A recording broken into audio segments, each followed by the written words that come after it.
로마서 8장 28절 함께 읽겠습니다. 우리가 알거니와 하나님을 사랑하는 자 곧 그의 뜻대로 부르심을 입은 자들에게는 모든 것이 합력하여 선을 이루느니라. 아멘. 우리가 알거니와 하나님을 사랑하는 자 곧 그의 뜻대로 부르심을 입은 자들에게는 모든 것이 합력하여 선을 이루느니라. 사랑하는 성도 여러분, 우리는 다 고난이 있습니다. 누구나 이 세상을 살아가면서 아이든 어른이든 할 것 없이 다 이런 고백을 합니다. 너무 힘들다. 사는 것이 너무 힘들다. 심지어 초등학생들도, 전 유치원 아이들도 이런 고백하는 걸 들은 적이 있어요. 사는 게 너무 힘들다. 이런 고백. 기가 차죠, 기가 차. 그런데 성도들도 이러한 고백들을 합니다. 너무 힘들다. 사는 게 힘들다. 삶이 너무 고통스럽다. 근데 하나님을 믿고 있는 성도들은요, 그 앞에 한 단어가 더 붙습니다. 하나님, 요 단어가 붙습니다. 하나님, 너무 힘듭니다. 하나님, 사는 것이 너무 고달픕니다. 하나님, 왜 하필이면 나에게 이런 고난을 주셨나요? 우리는 때로는 고백하기도 했을 거예요. 기도할 때마다 하나님, 내 상황이 너무 힘듭니다. 하나님, 나에게 왜 이런 고난을 주셨어요? 하필 오늘, 하필 나에게 하나님 왜 이런 것을 나에게 주셨습니까? 우리는 고백했을 수도 있습니다. 하나님, 내가 신앙생활을 몇십 년이나 했는데, 내가 하나님을 믿는 그 믿음을 지키려고 이렇게 했었는데, 열심히 예배드리고 하나님 앞에 기도하기를 쉬지 않고 열심히 했는데 나한테 왜 도대체 이런 고난이 찾아오는 겁니까? 라고 우리는 반문하기도 합니다. 그런데요, 믿는 성도나 믿지 않는 성도나 믿음이 아주 높은 위치에 있는 사람이나 믿음이 없는 사람이나 그 중간에 있는 사람이나 누구나 할 것 없이 이 세상을 살아갈 때는 고난이 옵니다. 어떤 사람에게는요, 병이 찾아와요. 어떤 사람은요, 사랑하는 사람을 잃기도 합니다. 어떤 사람들은 사랑하는 사람들의 그 관계성이 깨지기도 합니다. 또 어떤 사람은요, 억울한 일을 당해갖고 속이 뒤집히는 일이 일어날 때도 있어요. 그때마다 우리는 이렇게 외칩니다. 다 믿음이 있으니까, 다 하나님을 너무나 사랑하고 잘 섬기고 있으니까 이렇게 고백합니다. 하나님, 너무하십니다. 하나님이 정말 나를 사랑하신다면 나에게 어떻게 이렇게 힘든 일을 주실 수 있어요? 하나님이라면 나에게 왜 이러한 일이 생기는 겁니까? 라고 우리는 고백해요. 그런데 놀라운 것은 성경이 고난을 향해서 말할 때 좀 낯설다 고난, 이렇게 고백하지 않습니다. 성경은요, 고난은 성도의 삶 가운데 성도가 신앙생활을 하면서 살아가는 그 모든 순간순간 위에 놓여져 있는 자연스러운 것이라고 성경이 표현해요. 그러니까 이 세상에 속해서 살아가면서, 인생을 살아가면서 모든 사람들은, 믿는 사람이나 믿지 않는 사람이든 간에 모든 사람은 이 고난을 경험할 수밖에 없어요. 아기가 엄마 뱃속에서 태어나는 것 자체가 뭐예요? 사실 고난이에요. 너무 아름답고 소중한 생명이고 부모에게 엄청난 행복을 주는 그 생명의 탄생이 정말 소중하지만, 사실 그 아이의 입장에서는 태어나는 것 자체가 뭐예요? 고난이에요. 힘든 거예요. 태어나면서부터 뭘 해야 돼요? 엄마 뱃속에 있을 때는 탯줄로 연결해서 너무 쉽게 영양분을 빨아먹고 살았는데, 이제는 자기 스스로 먹어야 돼요. 자기 스스로 영양분을 빨아서 먹어야 되는 뭐가 생겨요? 수고가 생겨요. 안 먹으면 죽습니다. 배고프면 그 배고픔을 느껴야 돼요. 그 배고픔을 느끼고 울어야 됩니다. 똥과 오줌을 싸면 기저귀가 축축해요. 버티지 못하고 어떻게 돼요? 그 불편함 속에서 울어야 됩니다. 예수님은요, 성도들에게 이렇게 말씀하십니다. 세상에서 너희가 환난을 당하나 담대하라. 내가 세상을 이기었노라. 이 환난이요, 고난입니다. 사도 바울은 하나님의 나라에 들어가려면 어떠한 환난을, 많은 환난을 겪어야 한다라고 이야기합니다. 요한복음 16장 33절, 사도행전 14장 22절 우리 함께 읽어보겠습니다. 이것을 너희에게 이르는 것은 너희로 내 안에서 평안을 누리게 하려 함이라. 세상에서는 너희가 환난을 당하나 담대하라. 내가 세상을 이겼노라. 사도행전 14장, 제자들의 마음을 굳게 하여 이 믿음에 머물러 있으라 권하고, 또 우리가 하나님의 나라에 들어가려면 많은 환난을 겪어야 할 것이라 하고, 하나님은 왜 성도에게 고난을 주실까? 왜 성도는 하나님을 믿는데도 불구하고 고난을 당해야만 할까요? 우리는 이 질문에 대해서 고민하면 고민할수록 어려움에 빠지게 됩니다. 나는 예수님 믿는데, 나는 진짜 믿음이 누구보다도 뛰어난데, 하나님 나에게 이 고난을 이렇게 싹 점프해서 피해갈 수 있는 방법을 주시면 얼마나 좋을까? 내가 가다가 고난이라는 목적지가, 중간에 경유지가 고난이라는 게 있으면 내비게이션이 길 막히면 옆으로 피해가라고 안내해 주잖아요. 그러면 하나님께서도 내 인생을 싹 돌아가게 천국까지 그냥 지름길로 빡 뚫어주시면 얼마나 좋을까 우리는 생각할 수 있어요. 그런데 하나님께서 고난을 왜 우리의 삶 가운데 우리가 그 고난을 겪도록 하시는가? 성도는요, 그것을 우리의 머리로 찾으면 안 되고 성경을 통해서 찾아야 됩니다. 성경을 통해서 그 비밀을 찾으시고 하나님의 위로를 얻으시기를 주의 이름으로 축복합니다. 처음 하나님께서 이 세상을 지으셨을 때를 생각해 보세요. 창세기 1장부터 2장까지의 내용이에요. 하나님께서 천지를 창조하십니다. 하나님께서 이 세상을 창조하실 때는 모든 것이 하나님이 보실 때 어떻게 했어요? 아름다웠어요. 모든 것이 하나님 앞에 보시기에 어땠어요? 좋았어요. 마지막에 사람을 창조하시고 나서는 그 앞에는 좋았더라인데, 하나님께서 모든 것의 정점인 사람을 마지막에 창조하시고 나서 이렇게 고백합니다. 우리 함께 읽을까요? 31절 시작. 하나님이 지으신 그 모든 것을 보시기에 심히 좋았더라. 심히 좋았더라. 하나님이 너무 좋았다. 그 기쁨과 감격을 최고조로 표현하신 거예요. 하나님께서 우리들을 창조하시고 사람을 창조하신 이후에는 너무 기뻤다. 근데 그 땅은요, 눈물이 없었어요. 그 땅은요, 아픔이 없었어요. 그 땅은요, 죽음이 없었습니다. 인간은 하나님과 교제가 풍성했습니다. 기쁨이 충만했어요. 그게 창세기 1장과 2장의 사건입니다. 근데 3장에서 상황이 바뀌게 돼요. 아담과 하와가 하나님이 주인 되심을 버리고 자기가 주인 되겠다고 결단하고 뭘 따먹어요? 선악을 알게 하는 나무의 열매, 줄이면 선악과를 따먹게 됩니다. 그 죄를 범하고 나서 결과는 하나님처럼 되기는커녕 이 세상에 뭐가 찾아오게 되냐면 죄의 결과가 찾아오게 됩니다.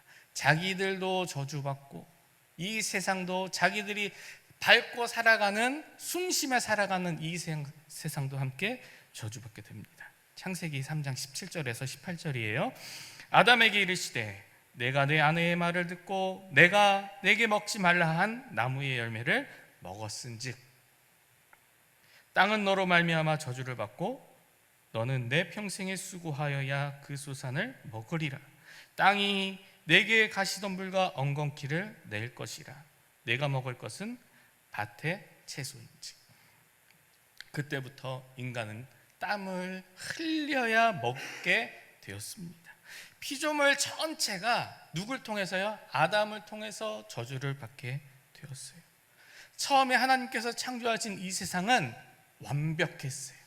완벽함 그 자체였어요. 그런데 아담과 하와의 죄로 인해서 그 완벽함이 저주받아서 깨지고 맙니다.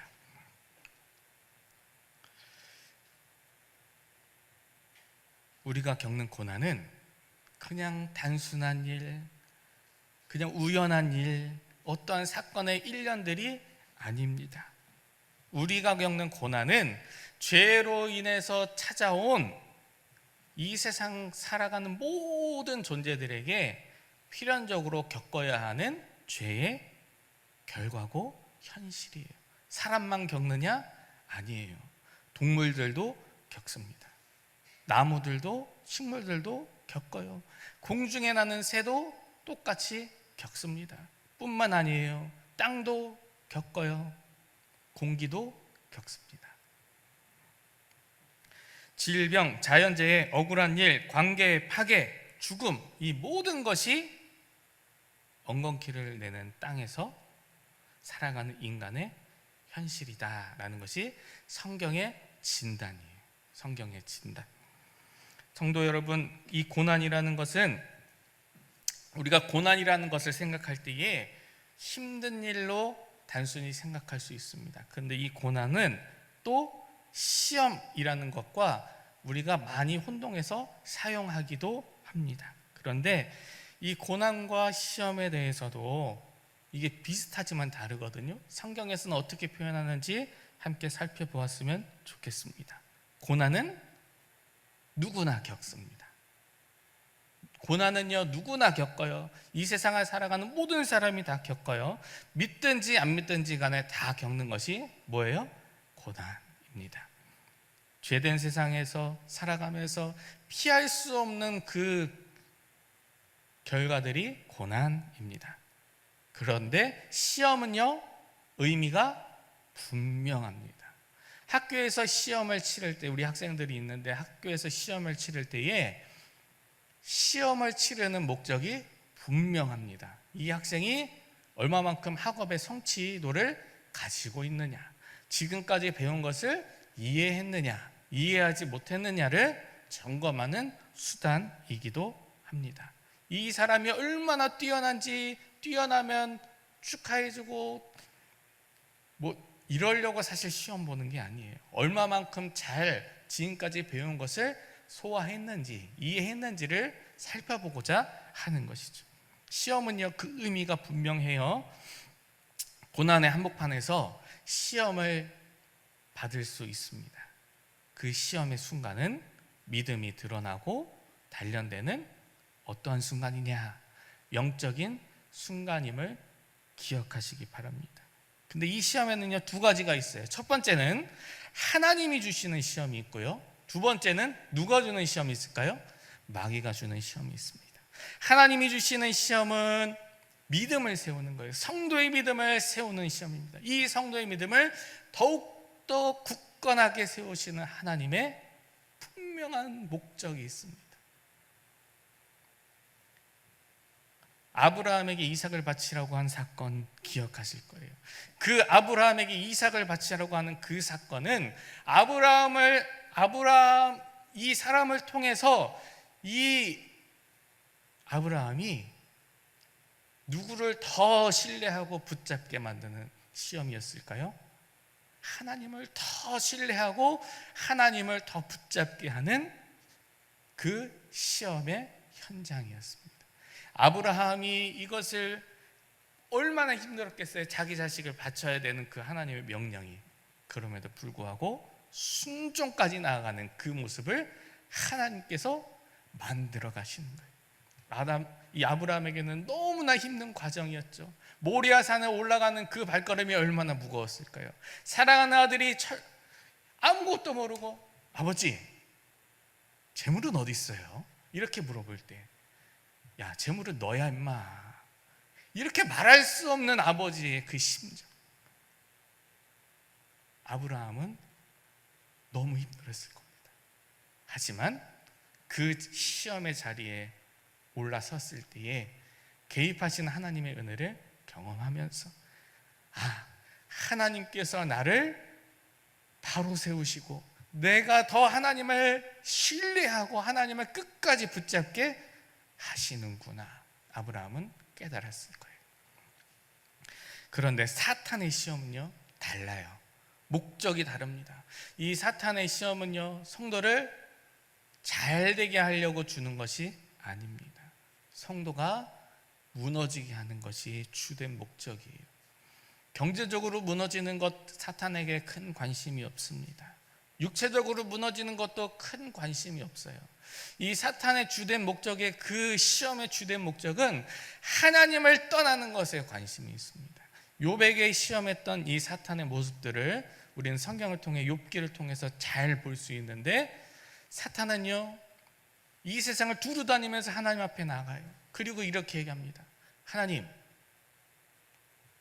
그 욥 있잖아요, 그 욥은요 하나님이 좋은 것 줘가지고 하나님을 잘 섬기는 거예요. 하나님이 너무 잘해주니까, 부족하면 없게 해주니까 하나님 옆에 있는 척 하는 겁니다. 그러니까 이 사단이 그 모든 것들을 다 앗아가잖아요. 재물도 가져갑니다. 자식들도 가져가요. 부인도 떠나요. 자기 혼자 남아요. 자기 육체는요 병에 걸려요. 그 모든 것이 사탄에게는 사실 자식, 돈 이런 거 관심이 없어요. 욥이 어떻게 하기를 바라는 거예요? 욥이 하나님을 저주하고 떠나기를 바라는 거예요. 하나님과 등을 돌리기를 바라는 거예요. 하나님과 함께 마주보는 그 시선에서 그 시선을 돌리는 것이 이 사단의 시험의 목적입니다. 고난은요 환경입니다. 시험은 그 환경 가운데서 벌어지는 믿음의 전쟁터예요. 누군가는 그 자리에서 더 단단한 믿음을 얻고 누군가는 무너지게 됩니다. 이제 우리는 중요한 질문을 던져야 됩니다.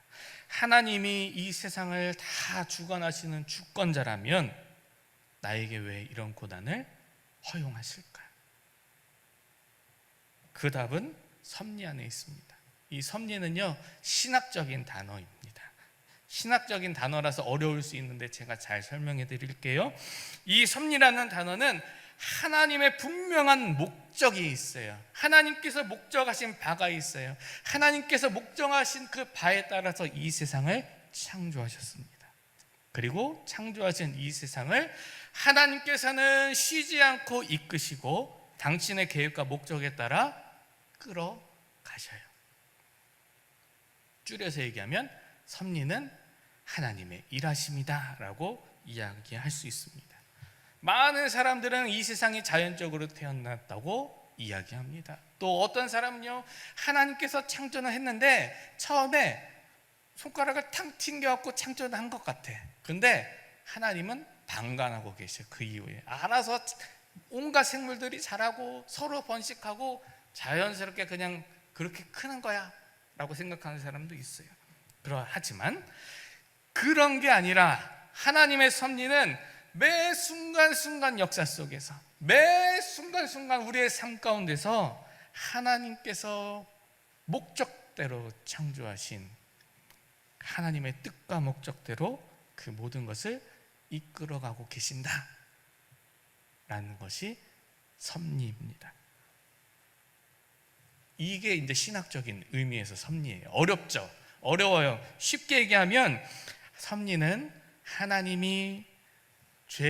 하나님께서 창조하신 이 세상이 아담의 죄로 타락했는데 그럼에도 불구하고 하나님은 끝까지 포기하지 않으시고 자기의 이름을 위해서 이 세상을 하나님의 목적대로 포기하지 않고 끝까지 포기하지 않고 이끌어 가신다라는 것이 섭리입니다. 이 섭리는요 분명한 하나님의 열심입니다.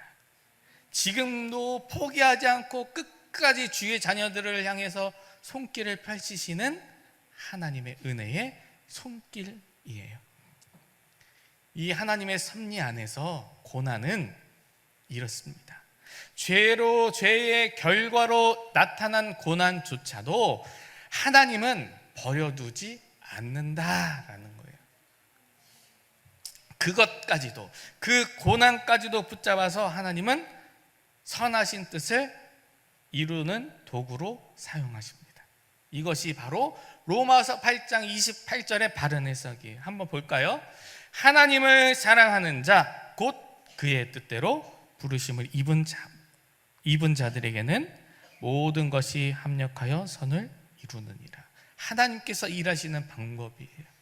하나님을 사랑하는 사람, 곧 그의 뜻대로 부르심을 입은 자들에게는, 하나님의 성도예요. 앞에서는 이 하나님의 성도에게는 하나님께서 일하시는데 어떻게 일하시냐면, 심지어 고난까지도 하나님은 그것을 바꿔서 일하시는데, 고난마저도 들어 사용하시는데 모든 것이 합력하여 선을 이루게 하신다는 거예요. 이 선은 좋은 것이 아니고, 이 선은요 하나님의 일이에요. 하나님의 일. 하나님은 심지어 고난마저도 성도에게는 이 고난이 그냥 고난되게 하지 않으시고 어떻게 하신다요? 하나님께서 일하는 방법으로 사용하신다라는 겁니다. 이 모든 것에는 우리의 눈물도 들어갑니다. 실패도 들어가요. 질병도 들어갑니다. 나의 억울함도 들어가요. 심지어 우리의 죄의 모든 결과가 다 포함됩니다. 내가 날마다 짓는 모든 죄가 다 들어가요. 하나님은 그럼에도 그것까지도 다 사용하셔서 하나님의 일을 이루신다라는 겁니다. 그래서 이렇게 고백합니다. 시편 119편 71절, 고난당한 것이 내게 유익이라. 이로 말미암아 내가 주의 율례를 배우게 되었나이다. 예.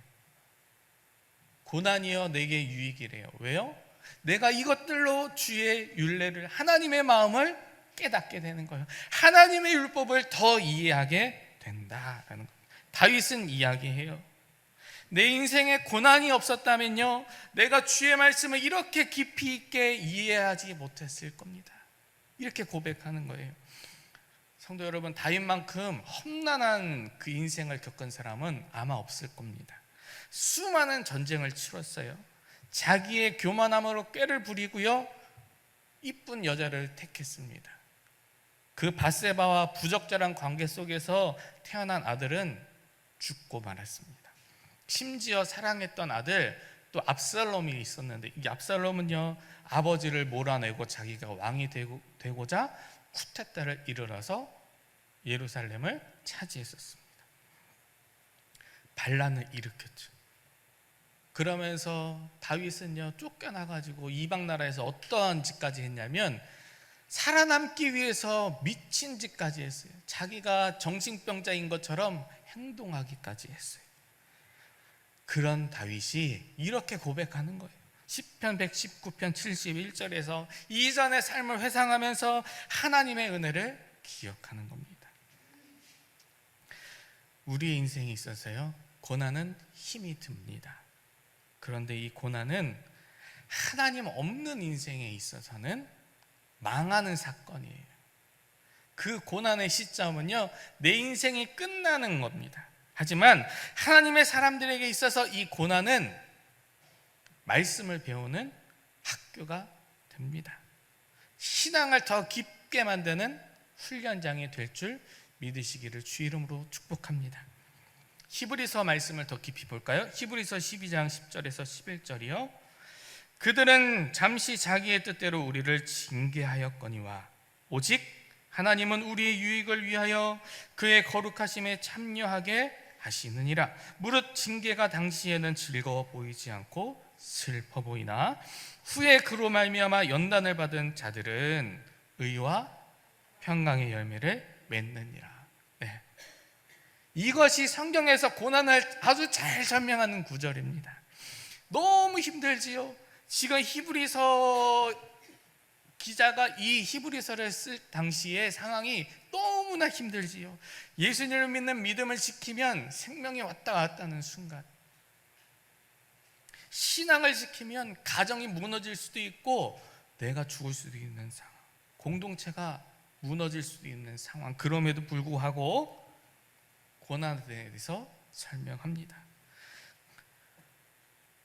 겉으로만 보면 너무 어려운 상황이지만 마치 넘지 못할 산처럼 너무 높은 것 같이 보이지만 그 고난은 하나님을 믿는 자들에게는 우리를 무너뜨리려고 존재하는 것이 아니고 결국은 하나님의 거룩에 참여하게 하시기 위한 하나님의 손길이다라는 것을 히브리서 기자가 고백하고 있는 거예요.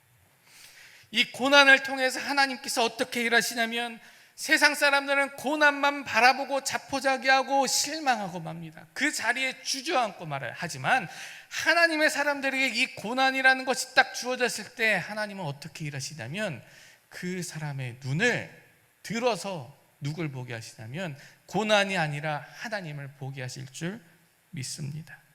그리고 하나님께서 말씀하실 겁니다. 우리의 눈을 들었을 때, 우리가 주를 보게 되었을 때 내가 일하겠다, 주님께서 말씀하실 겁니다. 하나님은요, 하나님께서 택한 성도가 망하게를 그냥 두지 않으세요. 하나님께서 사랑하는 사람, 그 사람들을 끝까지 붙드시는 줄 믿으시길 축복합니다. 내가 사랑하는 자녀들요, 끝까지 붙잡습니다. 그냥 너 될 대로 되라, 이놈의 새끼 그냥 신경 쓰기도 싫으니까 너 그냥 나가 살아, 이렇게 말하는 부모는요 잘못된 부모예요. 하나님의 마음을 품고 있는 부모는요 내 자녀가 잘 되기를 원해요. 내 자녀가 살아가면서 어려운 일을 당해도 그 고난을 잘 뚫고 일어서기를 바라요. 그리고 더 단단한 이 사회의 구성원으로 자라나기를 바라는 게 부모의 마음이에요. 하나님께서 성도들을 바라보실 때는 어떠할까요? 고난을 통해서 더 굳건한 믿음을 갖기를 하나님은 바라시는 겁니다. 하나님의 은혜를 입은 우리 성도들은 고난이라는 이 사건을 통해서 불 속에서 황금이 재련되듯이 우리 믿음은 정결하게 되고요, 단단하게 될 겁니다. 하나님은 고난을 통하여 또 어떠한 일을 우리 가운데 하실까? 하나님은 이 고난이라는 것을 사용하셔서 진짜와 가짜를 드러내십니다. 씨 뿌리는 자의 비유를 우리는 알 겁니다. 예수님께서 씨 뿌리는 자의 그 비유를 통해서 농부가 길가에 씨를 뿌리는데 어떠한 씨는 길가에도 떨어지고 어떠한 씨는 바위 위에도 떨어지고 어떠한 씨는 옥토밭에도 떨어지고 어떠한 씨는 가시덤 뿔이 자라는 그 땅에 떨어지게 됩니다.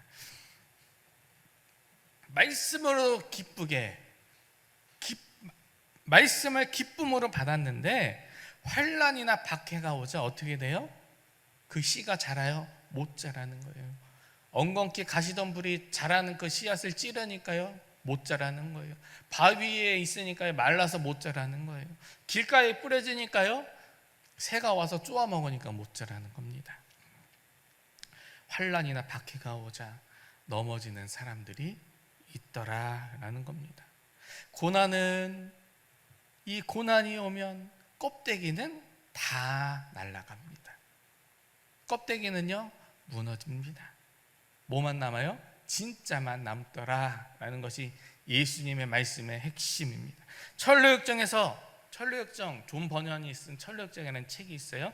그 천류역정에 보면은 크리스찬이 순례의 길을 가고 있습니다. 부지런히 가고 있어요. 그런데 자기는 좁은 길로 열심히 부지런히 힘들게 가고 있는데 그 담을 뛰어넘은 사람이 있어요. 그 담을 점프해가지고 뛰어넘어가지고 쉽게 들어온 사람이 있습니다. 그리고 그 순례의 길을 나도 갑시다 하면서 동참해요. 동참하지만 이 쉽게 넘어온 사람은 얼마 가지 않아서 고난을 당합니다. 어려움을 당해요. 그리고 나서 크리스찬과 함께 우리 이 고난을 뚫고 나아갑시다 라고 고백하는 것이 아니라, 나는 이제 돌아가겠습니다. 나 이렇게 힘들게는 못 가겠어요. 나는 이렇게 이 길이 이렇게 어려운 줄 알았으면 나는 안 왔을 거야. 나는 돌아가겠습니다 라고 얘기해요. 그리고 그 뒤를 돌아서 크리스찬을 보지도 않고 돌아갑니다. 고난 앞에서 믿음을 지키지 못한 사람의 모습입니다. 하지만 하나님은요, 하나님께서 택한 사람을 버리실까요? 안 버리실까요? 맞아요. 끝까지 안 버리세요. 하나님은요, 절대로 안 버리세요. 하나님은 자기 거를요, 절대로 안 버려요. 절대로. 우리 엘리야, 지난번에 살펴봤는데 엘리야를 기억해 보시면, 엘리야가 낙심해서 로뎀 나무 안에 주저앉아가지고 있어요. 그 주저앉은 엘리야에게 하나님은요, 까마귀를 보내고 천사를 보내서 다시 그 엘리야를 세우십니다. 이것을 통해서 뭘 볼 수 있어요? 하나님께서는 포기하지 않는다. 엘리야가 자기가 너무 힘듭니다, 하나님 이제 그만했으면 좋겠습니다 라고 해도 하나님은 끝까지 포기하지 않고 말씀을 먹이는 거예요. 까마귀가 빵을 갖다 줬는데 그 빵이 뭐예요? 육체적인 음식일 수도 있어요. 그런데 또 영적인 의미는 뭐냐? 이 빵은요, 말씀입니다. 하나님의 말씀은 그 입에 채워주는 거예요. 지금까지 하나님을 위해 일했는데 결과가 무엇입니까? 나는 그만하겠습니다 라고 고백하는 이 엘리야에게 하나님께서는 다시 말씀을 먹이시면서 너는 내 사람이야. 다시 이 엘리야가 하나님의 사람으로 설 수 있도록 새 힘을 주시더라라는 겁니다. 우리가 연약해도 걱정하지 않으셔도 됩니다. 왜요? 하나님께서 우리를 끝까지 붙잡아 주시기 때문이에요. 그 확실한 믿음이 있다면 그 어떠한 고난에서도 하나님을 의지하고 승리하게 될 줄 믿으시기를 주의 이름으로 부탁드립니다. 빌립보서 1장 6절에는요 이렇게 기록합니다.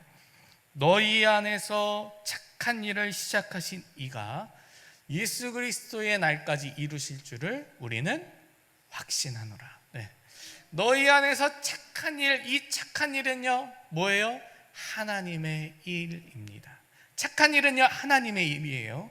착한 일은 남을 잘 도와주고, 배고픈 사람이 있으면 먹이고, 옷이 찢어진 거 있으면 가서 내 옷도 막 갖다 벗어주고, 이게 착한 일이 아니에요. 이 착한 일은요 하나님의 일입니다. 너희 안에서 이 착한 일, 하나님의 일을 시작하신 이가 예수 그리스도의 날까지, 하나님의 날, 예수 그리스도의 날은 예수님께서 다시 오실 날, 그 마지막 때까지 일하시는데 우리는 그것을 확신한다라는 고백입니다. 다시 한번 읽어드릴게요. 너희 안에서 착한 일을 시작하신 이가 그리스도 예수의 날까지 이루실 줄을 우리는 확신하노라. 이 확신이 우리 가운데 있어야 합니다. 공동체 안에는 많은 사람들이 있습니다. 어떤 교회는요 10명이 안 되는 교회도 있고요, 어떤 교회는요 100명이 모인 교회도 있고요, 어떤 교회는 수만 명이 모여서 예배하는 교회도 있습니다. 근데 가장 중요한 포인트는 이 모든 교회들이 예수님을 중심으로 모인다는 거예요. 말씀을 중심으로 모인다는 겁니다. 그리고 이 교회들에는 신앙이 낮은 사람부터 높은 사람까지 많은 사람들이 다 골고루 섞여서 하나님을 예배합니다. 그런데 많은 사람들이 있으니까 이 교회 공동체에 여러 가지 고난에 대해서 반응이 있어요. 믿음이 성숙한 성도는 고난 속에서도 하나님을 끝까지 붙잡습니다. 어떠한 상황에서든지 하나님을 의지해요. 끝까지 하나님의 뜻을 붙잡고 따라가려고 해요. 그런데 연약한 성도는요 이렇습니다. 원망이 바로 튀어나옵니다. 그리고 낙심합니다. 때로는 자포자기하기도 합니다. 믿음의 수준이 다 달라서 그런 거예요. 하지만 중요한 것, 그러나 하나님은 택한 사람을 절대 포기하지 않는다라는 겁니다. 내가 스스로 포기하고 주저앉고 싶어도 하나님은 나를 다시 일으키시고 고난을 통해서 결국 뭘 보게 하시냐? 은혜를 보게 하실 줄 믿으시길 바랍니다. 하나님은요, 끝까지 한 번 택한 사람은 포기하지 않으시는 거예요. 하나님은요, 한 번 택하신 주의 백성들은요, 끝까지 이 세상 마지막 때까지 끌고 가십니다. 결국 이 모든 사람들을 천국 백성답게 만들어 가실 줄 믿습니다.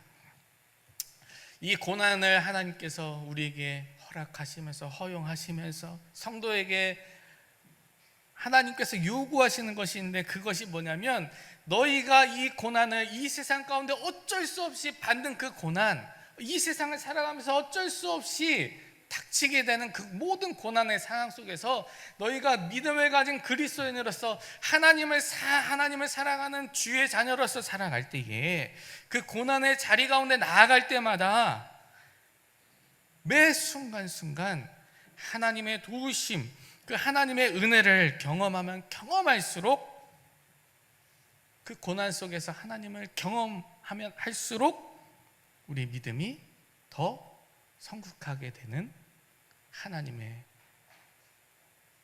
마음이 있다는 것을 기억하셨으면 좋겠습니다. 그러니까 고난 때문에 때로는 흔들리는 우리의 신앙이 있다 하더라도 하나님께서는 마침내 흔들리지 않는 굳건한 믿음을 우리에게 주실 줄 믿고 하나님을 더 의지하시는 성도들이 되었으면 좋겠습니다. 고난은 죄로 인해서 이 세상에 주어진 결과입니다. 하지만 놀라운 것은 하나님께서는 그럼에도 불구하고 포기하지 않고 그 고난을 살아가는 모든 성도들 가운데 섭리하시고 역사하신다라는 것이 성도에게 희망이 됩니다. 죄로 인해서 고난은요, 죄의 산물이지만요, 하나님은 그것을 통해서 오히려 거룩의 여정으로 끌어가고 계십니다. 마침내 하나님은 천국 백성답게 잘 다듬어 가시는 은혜를 우리에게 베풀어 주십니다. 이 고난은 세상 사람들에게 있어서 인생에 망한 것처럼 보여질 수 있습니다. 하지만 하나님께서는 성도에게 이 고난을 통해서 여전히 일하고 계신다라는 것이 성경에서 계속해서 증언해 주고 있는 이야기입니다.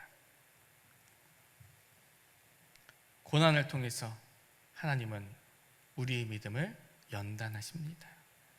나의 가망 없는, 전혀 의로울 것 없는 죄인인 나를 하나님의 은혜가 없이는 안 된다는 그 은혜를 깨닫게 하시는 순간이 됩니다. 애굽의 여러 신들이 아니라, 이 세상의 것들이 아니고, 돈이 아니고, 명예가 아니고, 오직 누구만 붙잡게 하시냐? 하나님만 붙잡게 하시는 은혜의 사건이 됩니다. 그리고 이 땅을 의지하지 않고 영원한 것을, 하나님의 나라를 사모하게 하는 하나님의 도구가 될 줄 믿으셨으면 좋겠습니다. 그래서 빌립보서 3장 20절은 이렇게 얘기해요. 그러나 우리의 시민권은 어디에 있어요? 하늘에 있는지라. 예. 우리의 시민권은요, 하늘에 있는지라. 고난은 하나님을 만나게 하는 깊은 은혜의 자리입니다. 예수님 믿는 사람들에게는 이제 고난에 대한 그 명제가 바뀌어야 돼요. 나를 힘들게 하는 것, 이 세상을 살아가면서 어쩔 수 없이 겪는 어려움, 이게 아니고, 고난은 하나님을 만나게 하는 깊은 자리다 라고 생각하시고 우리의 삶을 사셨으면 좋겠습니다.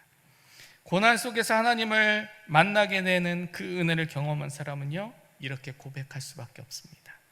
시편 119편 71절의 다윗의 고백처럼 고난당한 것이 내게 유익이라. 이로 말미암아 내가 주의 율례들을 배우게 되었나이다. 이 고난을 통해서 이전에는 하나님 내가 머리로만 알았지만 이제는 내가 주를 내가 눈으로 보게 됩니다. 이전에는 내가 귀로만 들었던 하나님을 이제는 내가 주를 뵙습니다 라고 고백하는 욥의 고백이 우리의 고백이 되었으면 좋겠습니다. 하나님은 끝까지 포기하지 않으세요. 지금 내가 어려운 상황 속에 있을 수도 있어요. 어떻게 헤어나올 수 없는 상황에 있을 수도 있습니다. 로마서 11장 29절 하나님의 은사와 부르심에는 후회하심이 없느니라. 어려움 당할 수 있습니다. 너무 힘들어서 눈물을 흘릴 수도 있어요. 너무 아파서 비명을 지를 힘도 없을 수도 있습니다. 그래도 성도 여러분, 실망하지 마시기 바랍니다. 포기하지 마세요. 하나님의 은사와 부르심에는 후회하심이 없습니다. 하나님은 절대 포기하지 않습니다. 하나님은요, 반드시 우리를 이끌어 주실 거예요. 더 굳건한 믿음을 주실 줄 믿습니다. 자녀의 손을 놓지 않는 것처럼 하나님은 우리의 손을 절대로 놓지 않습니다. 하나님은 반드시 힘을 주실 겁니다. 하나님은요, 반드시 회복시키실 겁니다. 하나님은요, 반드시 더 큰 믿음을 갖게 하십니다. 하나님은 반드시 영광의 자리에 우리를 갖다 놓으실 거예요. 이 세상의 것들은 고난을 지나면 지날수록 다 벗어질 겁니다. 내가 사랑하는 것들, 이 세상의 것들, 이 세상의 가치관, 내가 사랑했던 여러 가지 우상들, 고난을 지나면 지날수록 하나님께서 그 고난을 통해서 우리의 껍데기들을 다 벗기실 겁니다. 그리고 마침내 온전한 믿음, 알곡을 보여주실 거예요. 결론을 맺겠습니다. 결론적으로 우리는 이렇게 고백할 수 있습니다. 이 모든 고난들, 많은 고난들을, 많은 그 신앙생활을 하면서 하나님의 은혜를 경험하면 경험할수록 우리는 이렇게 고백합니다. 아, 모든 것이 은혜였구나. 내가 살아왔던 모든 것들이, 내가 누려왔던 그 모든 순간들이 하나님께서 나를 만들어 가시는, 나를 빚어 가시는 놀라운 은혜였구나 라고, 내 모든 순간에는 하나님이었구나